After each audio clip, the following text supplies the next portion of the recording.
Now, this part of Adland is becoming a particularly nasty place to work in, with skirmish after skirmish, it seems. In the red corner, Vodacom, who was ordered to remove the line fastest 3G network from all its brand communications at the end of last year. And in the yellow corner, MTN, who claims Vodacom breached this ruling by airing a commercial approximately 6 weeks later using the same line in a radio commercial. The advertising agency Ireland Davenport, acting on behalf of Vodacom, claimed this happened due to a lack of communication between Vodacom retail and brand teams and that there was no ill intent. Vodacom walked away with another rap over the knuckles for this little faux pas from the ASA. But MTN wasn't done yet. You may have also heard this radio commercial from rival Cell C. Everyone wants to pay less for their cellular calls, right? Well, perhaps not. You see, one of South Africa's biggest and most profitable cellular companies is taking the regulator to court over a regulation that says that they have to lower their interconnect rates. If those rates are reduced, then call rates could be lowered too. So their lawyers are going to try and get the regulator to change the regulation it has already made.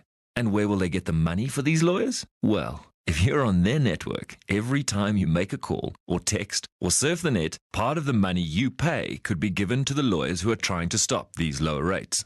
Well, let's pick up the story. MTN then complained about the ad to the ASA, saying that Cell C was portraying them as fat cats that are motivated by corporate greed. Cell C, who's been branding itself as a consumer champion, was ordered to drop the commercial with immediate effect, marking another victory for MTN. Mark my words, as the network providers battle for more ears, this brand war is only going to get uglier and uglier.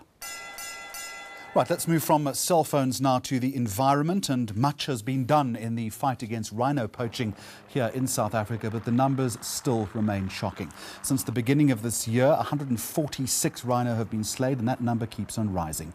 The Rhino Action Group Effort, or RAGE, have been doing exemplary work in raising awareness, collecting funds and also training rangers, and now they are launching another part of the project alongside the outdoor brand Camp Master. RAGE committee member Andy Rice joins us. Welcome, Andy. Thank you very much for talking to us.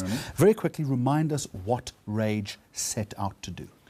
Well, a number of things, but perhaps the most important in this context is to provide a safe haven for contributions from the public and from corporates. There's a lot of charlatans out there riding the issue for their own benefit, and we felt there was a real need for an organisation that was totally transparent, audited by KPMG, and something like 95% of all the funds that we collect are deployed into work on the ground to save the rhinos. I was going to make the point, it's a very crowded, good cause space out there right now. People have got to be careful, haven't they?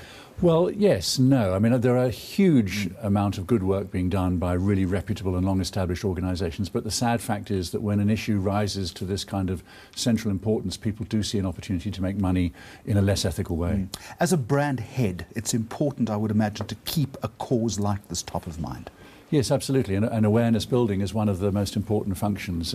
People must realise that this is more than just an issue of saving a species. It's about a threat to our society, a threat to our economy in terms of tourism, and because it's organised crime that is ultimately behind all the poaching, there's a real threat to our values in society. I made the point in the preamble that the figure of rhinos killed still keeps on rising. 146 this year. That figure might have changed.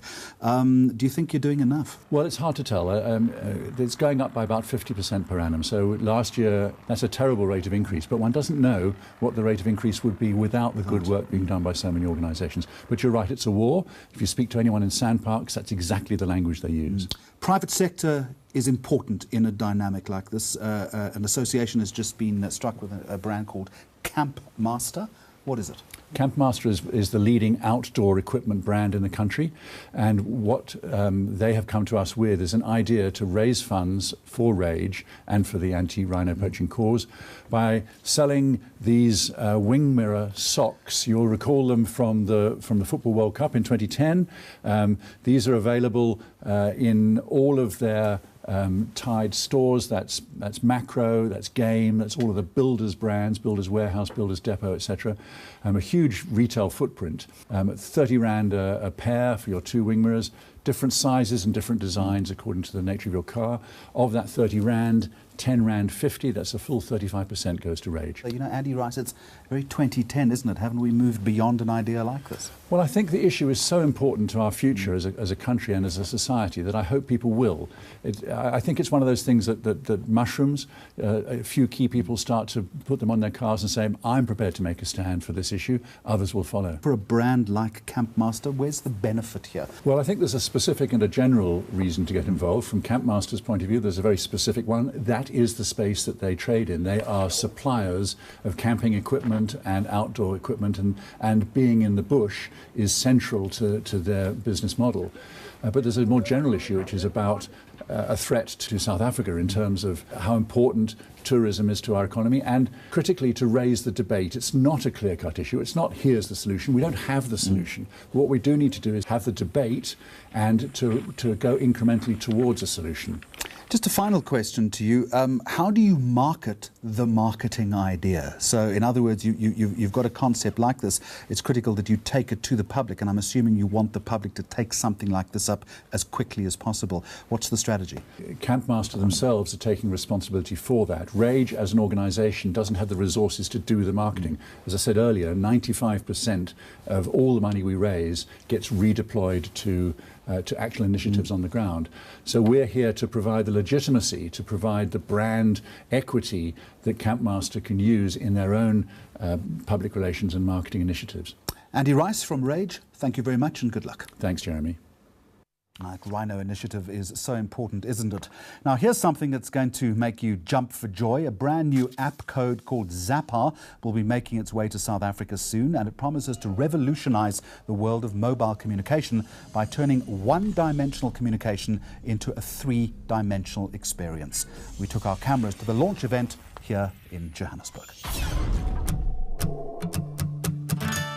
At Zappar, our passion has always been in how we connect the physical world of things with the digital world of devices, letting people uncover a hidden world of content. And we've spent the last couple of years doing just that, using the Zappar platform to help our partners put a totally new and entertaining lens on everyday objects. Be that t-shirts, puzzles, magazines, stickers, or even hats as bite-sized entertainment. And these experiences can be deeply personal and one-to-one, say for a greetings card, or mass media and one-to-many for a movie poster or piece of point of sale. But beyond us producing content, what we really wanted to do was make the tools available to everyone. That way, anyone could create their own Zappar-powered experiences in the easiest way possible. Experiences that can be multimedia, interactive and dynamic, instantly personalized content, updatable in real time for the world's biggest brands and individuals alike. And that's how Zap codes were born. We wanted our solution to fundamentally change the way people think about codes and the everyday use of augmented reality in the world around us.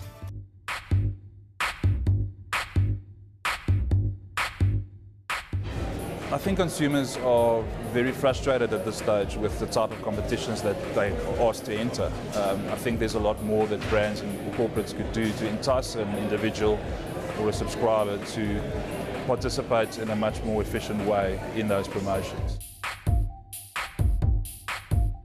When we found Zappar, we were really looking for something that was unique, fresh and new. A lot of the current marketing campaigns driven by mobile devices is very much focused towards one specific application. So a lot of the banks and financial institutions and so forth, I think have done a lot of groundwork and had some great successes with the applications that they've launched recently. With Zappar, it's more focused towards brands, it's more focused towards how we provide relevant interaction for clients. It's an application that gets downloaded onto your handheld device, and through this application you can access specific content that is either present in store, it could be present on a pack, and also we've run some campaigns where we utilize broadcast as well. So Zappar for broadcast allows more of a second screen experience where participants in a promotion can access relevant information pertaining to that promotion.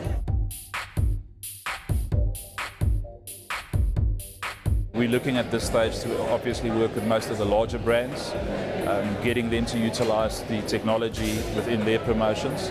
And that allows us to really target and have a silver bullet type of approach in terms of the call to action that we drive through the utilization of the technology.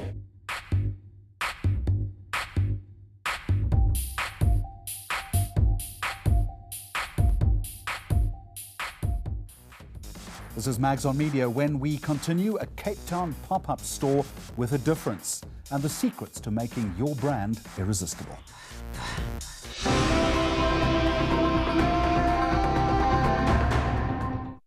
News that moves. eNCA.com.